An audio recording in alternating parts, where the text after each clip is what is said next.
Dr. Therese Coffey. Thank you very much, Madam Deputy Speaker, and it's a pleasure to contribute to this debate. COP28 is absolutely going to be vital, recognising the global stocktake that will be happening.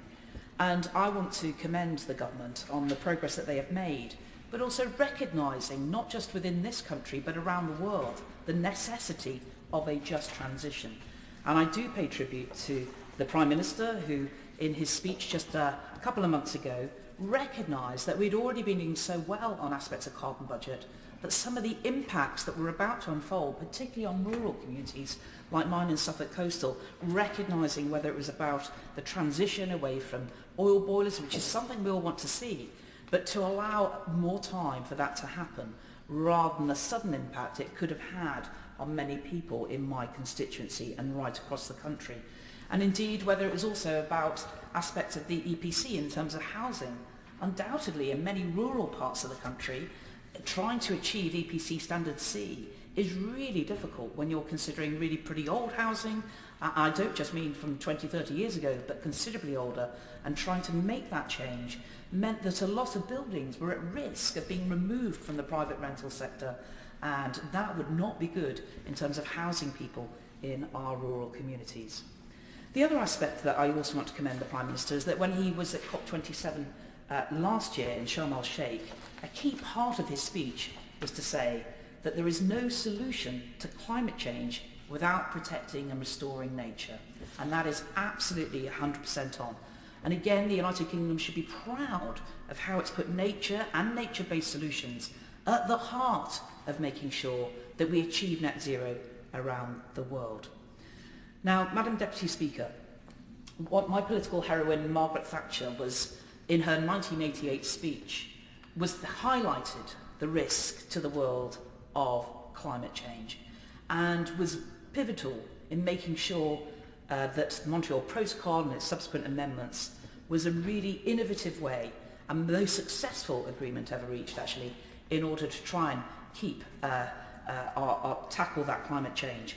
And indeed, the Montreal Protocol, the Kigali Amendment to that, which we ratified here in this Parliament in 2017. I was very pleased to be in DEFRA as the Minister who led that ratification. The critical outcome of that is to try and achieve a 0.5 degrees, which will help, and it's the most single biggest contribution that will be made in towards keeping 1.5 alive.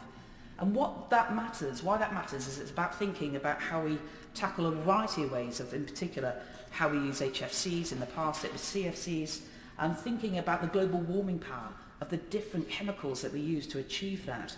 Now, in my constituency, GAH Transportation have been in place for 30 years. They've been in operation, and they are a small business, but actually really making an impact in their amount of research and innovation that they are undertaking in order to try and spread this more, of using those sorts of chemicals that reduce GWP.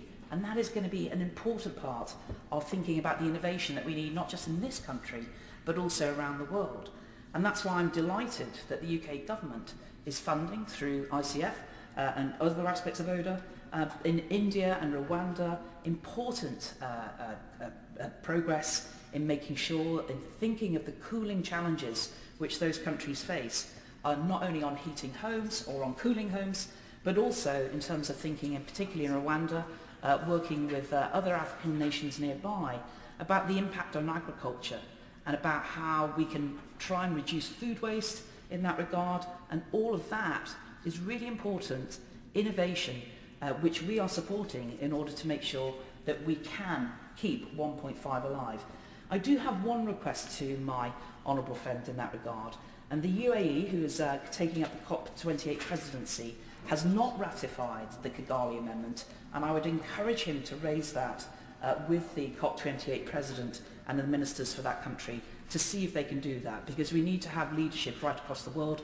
Of course, the amendment is already in effect because sufficient countries did, but I think it would be further leadership of UAE to undertake this really important ratification.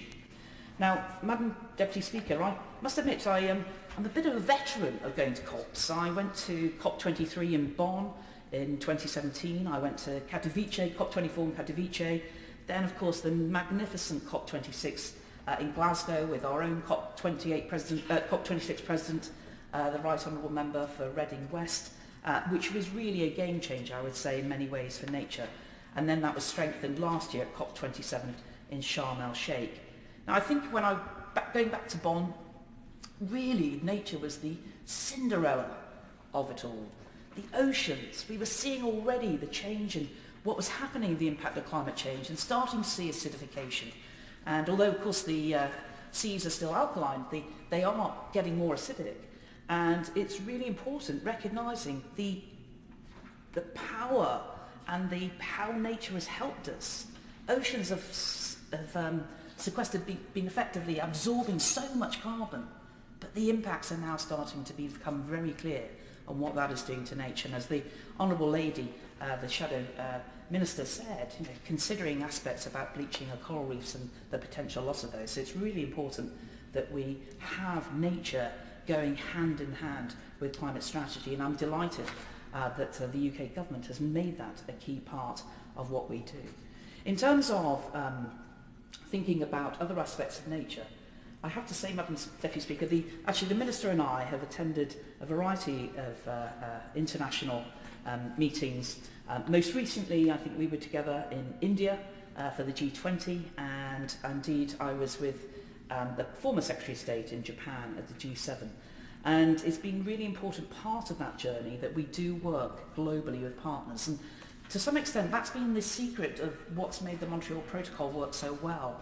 There was funding given to try and help countries around the world with that innovation, with that transition.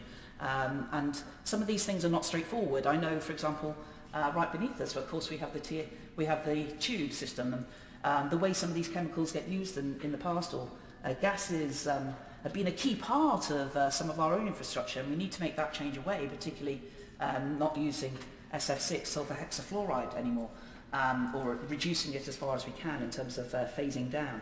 But I think it's important that we share our understanding, share our technology, and that's why, coming back to what I said about India and Rwanda, are really important parts of making that happen. Now, in terms of thinking a little bit more broadly, and I will briefly touch on my time at the Department of Work and Pensions. And the reason I do that is because I know that a lot of this will need financing. But it was a really important decision that we made to make it mandatory for the reporting of TCFD when it comes to pensions. If we think about the trillions of assets that there are in global business and being invested, it really makes sense for businesses to be thinking ahead about the impact of climate change, and for the investors to be doing so as well. And it doesn't mean that things will happen overnight, but that businesses have to be conscious of what the impact of climate change is going to be, and to frankly start financing to try and mitigate that, or indeed adapt towards it. And I welcome a slight segue, Madam Deputy Speaker, the Task Force on TNFD, the Task Force on Nature-Based Financial Disclosures, and I'm hoping that I can persuade the Secretary of State of DWP to adopt that in the future as well. And one of the reasons being is that in order to make sure that we achieve that net zero by 2050, we do have to think of the planet, of course we do. We do have to think of people. Quite a lot of this is quite an uncomfortable transition and a change in way of life, and we need to make it as straightforward as possible. But I also know that we can be prosperous as a consequence of changing this.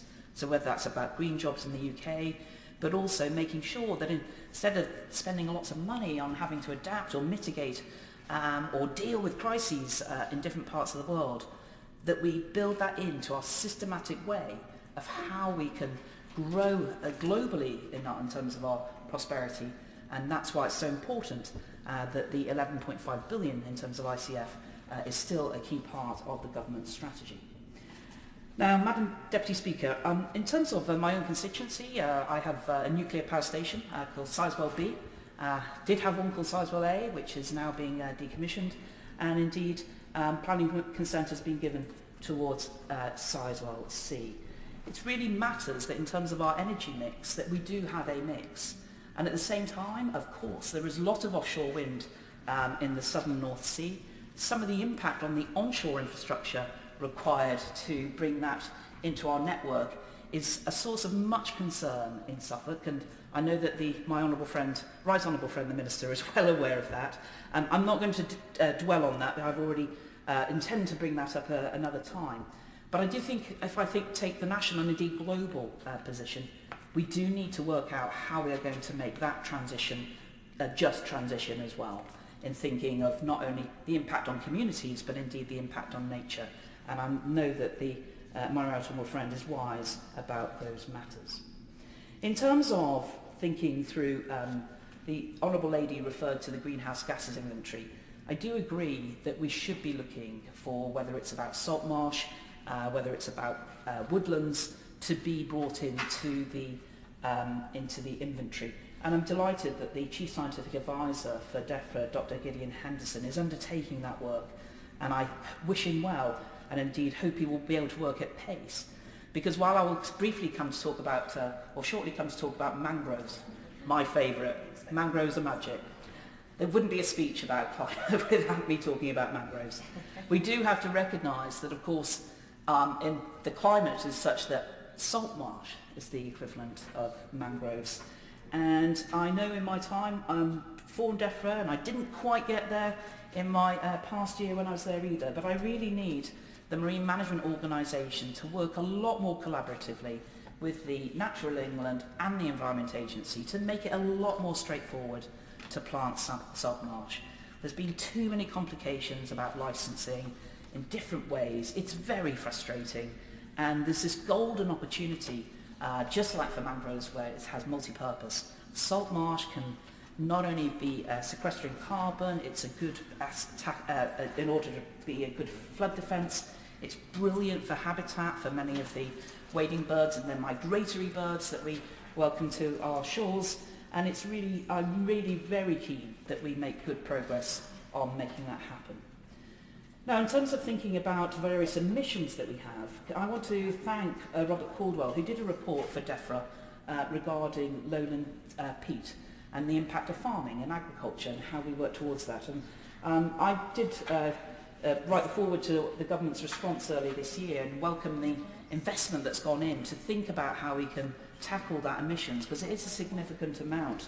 But it's important that, of course, that we have food security, but that we also have a measured way on how we can tackle some emissions which are really very strong in terms of the agriculture arena. And indeed, wider work on restoration of peatlands is something that's been a passion of mine for several years. I will now turn to Madam Deputy Speaker, thinking, as my Right Honourable Friend pointed out, about deforestation. Now, this is one of the key elements that happened in COP26, and the Leaders' Pledge that was made, the various declarations, the coalition of ambitions. Of course, I'm known for wanting to make sure we get our ambitions into action, not just having the ambition, and I know that the House will share that thought.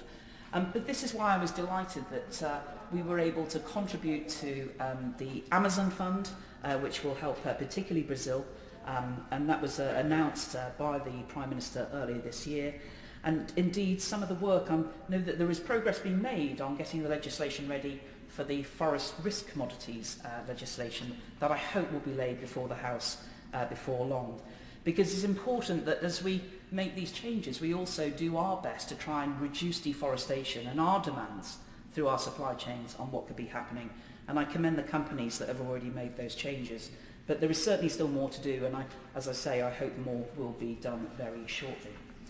In terms of the nature-based solutions, there's a wide variety of things I'd like to just say in terms of it can be symbiotic, and actually it can be a lot more value for money in achieving what we want to achieve. And it's not always been the case that actions taken to reduce carbon has been beneficial to the environment. And this isn't a criticism. The dash for diesel that happened had other impacts, when particularly in thinking of particulate matter 2.5. So it's no criticism of that, because people didn't seem to know. But we should recognise that that dash for diesel had an impact on other aspects of the environment, and it's important that we consider both as we make our further changes. I think the other aspect of one of the things that I wanted to flag, and that is my particular passion for mangroves. I also tried to brand them blue forests to make them perhaps a bit more accessible about the world. But they are so magical, and I just want to say a few things about it. Why are they magic?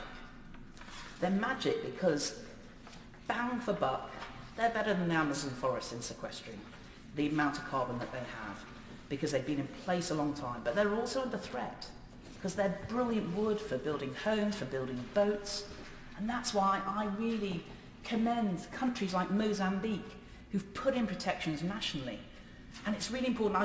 We should think about how much of the Commonwealth have mangroves. And yet, at the moment, they don't really, in any way, get rewarded for the protections they've put in place.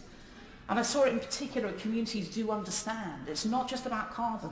What's magic about mangroves is that they are also a brilliant place to develop aquaculture. And frankly, the fishing industries locally are sustainable because of the opportunities for the growth of fish stock there, and indeed protection from other predators, just by the nature of the mangroves. And thinking also about the impact they have in terms of coastal erosion and indeed protection. And there were parts of, for example, Haiti that we know had that devastating hurricanes years ago, like really horrific over there in the Caribbean. And it was parts of Haiti that had the mangroves.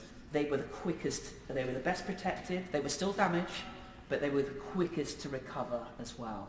And that's why I am on an absolute mission, will continue to be, as long as I have breath, to really champion mangroves, wherever I'm in this house or indeed as I've regularly done in my times in ministerial meetings around the world in making a difference. And it is that magic that I think needs to be recognised more. And that's why I'm pleased, actually, the COP28, the commitment was made by UAE to plant more mangroves. I know that my right honourable friend and I, we went different ways at the end of the G20 meeting that we had in Chennai. And I had the privilege of going to the second largest mangrove in the world. I went to Pichavaram, and I have to say it was exceptionally special.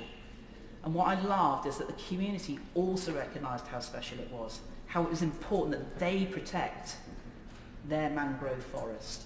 And while I'm conscious there have been other parts of the world that have sadly in the past had a slash and burn approach in order to generate other aspects of the economy, this community really gave me heart. And I have to say, around the world, I know that governments and communities have recognised the importance of stopping deforestation, and my right honourable friend was absolutely right to refer to that.